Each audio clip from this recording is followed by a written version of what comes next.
da minha história com a música foi aqui, neste piano. Foi aqui onde eu aprendi as minhas primeiras notas e desde o princípio, quando eu era pequenininha, tinha 6 anos de idade, eu já fiquei encantada pela imponência do instrumento e por tudo que o som do instrumento provocava em mim. Eu pedi para tocar piano sem conhecer um piano, sem ter nenhum familiar que tocasse algo.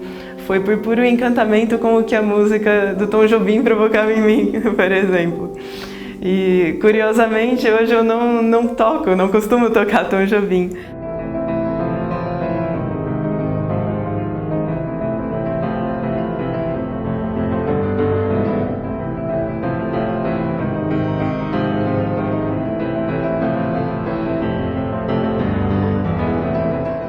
Desde que eu comecei, eu acabei entrando muito no mundo da música erudita, que me fascinou profundamente.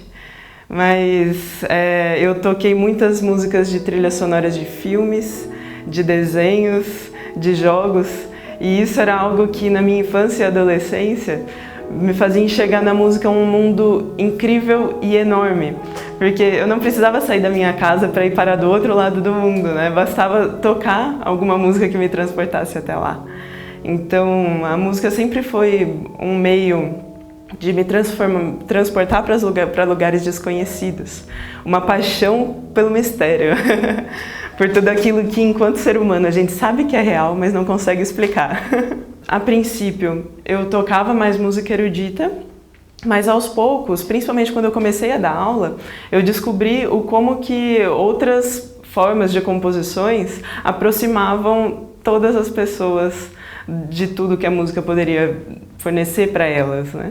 Então eu comecei a criar arranjos, não só das músicas de trilhas sonoras que eu já comentei, mas também de Beatles, Queen, para que os alunos tocassem aquilo que eles sempre ouviram e que mais mexiam com eles, né? Para trabalhar essa conexão, porque a música para mim, principalmente nos últimos anos, ela tem se fortificado enquanto um elemento de conexão. Ela não é só a conexão entre a pessoa que toca e aquela que ouve. Ela é a conexão da pessoa que toca com ela mesma, da mente com o corpo e do corpo com o instrumento. Eu comecei a dar aulas bastante cedo, eu tinha 13 anos. E foi um amor desde a primeira aula que eu dei. Eu descobri que ao dar aula era uma maneira de compartilhar algo que eu já fazia sozinha. Porque para toda habilidade que a gente vai desenvolver, é um trabalho de você questionar o que está dando errado, o que não é exatamente aquilo que eu estou buscando e de que forma que eu posso transformar isso. Então, dar aula sempre foi uma parte importante do meu próprio estudo comigo, da minha evolução enquanto pianista. O ambiente da escola de música, por ter muitos instrumentistas, me fazia aguçar muito a criatividade, né? Então, eu fui descobrindo vários meios de trabalhar com a música, mas ainda sem saber que aquilo faria sentido enquanto carreira para mim.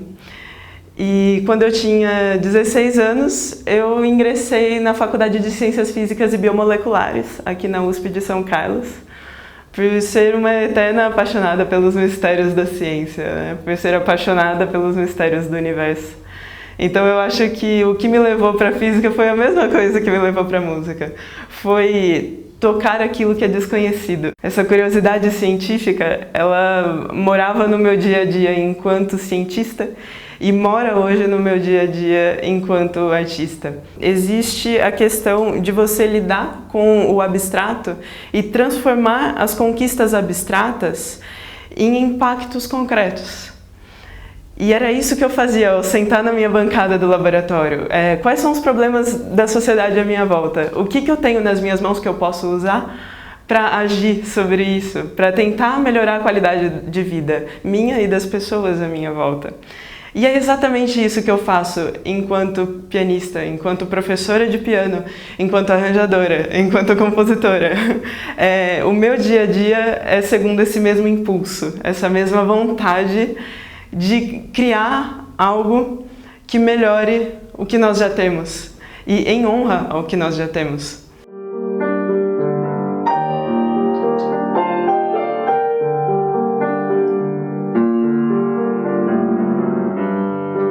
A minha história sobre o como eu entendi que música seria a minha carreira, seria a minha manifestação profissional, foi dentro do mundo da física. Mais ou menos na metade do curso de Ciências Físicas e Biomoleculares, eu comecei a ficar muito mal emocionalmente e eu não conseguia entender os motivos, porque eu fazia exatamente tudo que eu tinha planejado fazer profissionalmente e ainda assim não me sentia completa. Eu sentia como se o cérebro estivesse manco, como se tivesse uma parte subaproveitada de mim. Eu acabei voltando para Araraquara e aqui estava o meu piano. E eu sentei e toquei. Fazia muito tempo que eu não sentava e tocava simplesmente porque eu precisava daquilo para mim. E naquele momento várias dores e vários vazios começaram a ser remediados, a serem acariciados. E aí eu falei, o que está acontecendo, né? E aí eu comecei a entender que cada pessoa pode ter as suas habilidades, as suas paixões, mas o que a gente faz enquanto profissional, enquanto carreira, é uma coisa muito profunda e que requer muito autoconhecimento. Então eu precisei parar, calar várias vozes exteriores, né? Calar o mundo externo e olhar muito para dentro de mim. Então eu comecei a buscar ambientes nos quais músicos, especialmente pianistas, frequentassem para conversar com eles e trocar ideias. Foi um festival de música de Poços de Caldas, que é um festival belíssimo, que naquela cidade toda florida ainda tem 2 semanas de muita música clássica com os melhores músicos do mundo ali. E lá eu acabei descobrindo que o dia a dia do músico era o dia a dia que eu precisava para sentir que eu não estava subaproveitando nenhuma parte de mim e que ao mesmo tempo eu não estava me agredindo. Porque quando a gente tenta calar algo que é real, eu acredito que seja uma forma de agressão.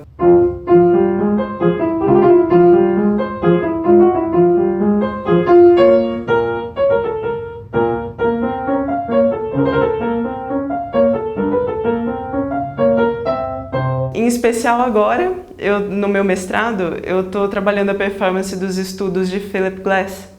Philip Glass é um compositor que compôs muitas trilhas sonoras de filmes, como As Horas, O Ilusionista. Ele tem uma conexão grande com a música do norte da Índia, com o budismo tibetano. E, recentemente, em 2014, ele publicou 20 estudos para piano. E eu estou fazendo um trabalho científico agora de como foi e como tem sido o processo de criação da performance dessa obra. Bom, ao longo desses anos, eu colecionei muitos momentos marcantes. É até difícil escolher poucos, mas eu acho que o primeiro recital de piano no qual eu me apresentei, quando eu tinha 6 aninhos, e os meus pés nem chegavam ao chão, eles balançavam no banquinho, foi um momento muito marcante para mim, porque eu toquei em um piano de cauda no Teatro Municipal de Araraquara, né, enorme, e quando eu terminei de tocar, e eu vi todas aquelas pessoas ali ouvindo a música que eu tinha feito, eu entendi, nossa, a música não é só boa para mim, ela é para todo mundo. Outro momento que eu destaco foi quando eu me apresentei aqui em Araraquara, em 2016, em março, que eu toquei junto com mais 2 amigas pianistas.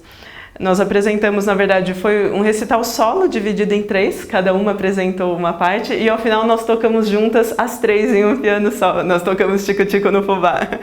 Foi uma experiência maravilhosa, porque essas 2 pianistas, Glória Raimondi e Gabriela Van Dyck, são grandes amigas minhas. Esse momento foi muito marcante porque foi um pouco antes de nós nos separarmos e nós colocamos ali tudo que a gente mais queria compartilhar com as pessoas mais próximas a nós. Aqui estava nossa família, nossos amigos. Então foi assim um momento antes de nós precisarmos sair tanto, né, da nossa casa, do nosso aconchego. Vamos trazer isso para as pessoas que mais contribuíram na nossa jornada. Ser artista, eu acho que é um desafio constante pela escolha do artista. O artista escolhe que ele não vai se acomodar, ele escolhe que ele tem uma missão de transformação. Então o artista ele é um ser em transformação e incitador de transformações, né? Ele está ali para ser um foco de transformação. E por si isso já é um desafio muito grande. Um segundo desafio é principalmente lidar com o fato de, por estar trabalhando aqui no Brasil, e a nossa cultura não mostrar muito, desde a mais tenra idade, o que a música e as outras formas de arte podem fazer pela pessoa, não basta nós procurarmos um momento, apresentarmos a nossa arte para que ela realmente chegue às pessoas. A gente precisa ter uma segunda carreira, que é a carreira de explicar o que a arte faz. Explicar que a arte não é algo para os poetas da Torre de Marfim apenas. A arte, ela é necessária para a criança de 3 anos que acabou de pegar um pote de tinta e fez uma criação na parede. Por mais que isso às vezes possa ser desesperador para os pais daquela criança, ela já está mostrando que a arte transcende. A transformação, ela já é transformação se ela está em um indivíduo. Porque esse um indivíduo, ele se relaciona com todos os outros. Então, eu acho que esse é um desafio, é uma missão e também uma das coisas que mais me apaixonam no meu dia a dia enquanto artista. Mostrar para as pessoas o tamanho do poder que elas têm e o quanto aquele poder é importante coletivamente.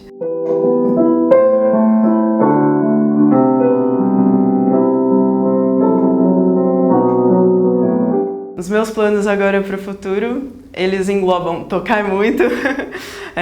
Tocar, estar nos palcos é algo que é muito importante para mim. Agora, no mês de julho, eu estou com um convite para tocar na Sérvia.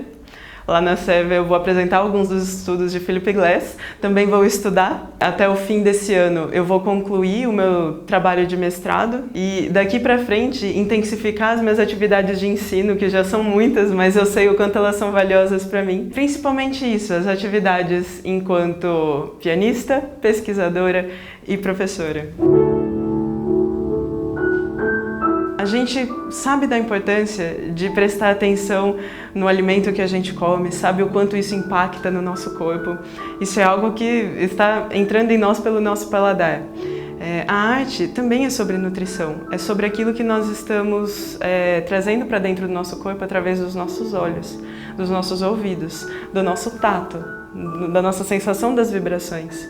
Então, eu acho que é importante lembrar que constantemente, da mesma forma que a gente sabe que os alimentos precisam trazer os nutrientes que o nosso corpo precisa para se locomover, lembrar que a arte, ela traz um alimento que nutre os nossos olhos, os nossos ouvidos e os nossos corpos de uma forma plena e completa, para que não só a gente sobreviva e se locomova, para que a gente relembre constantemente que enquanto ser humano a gente pode muito mais.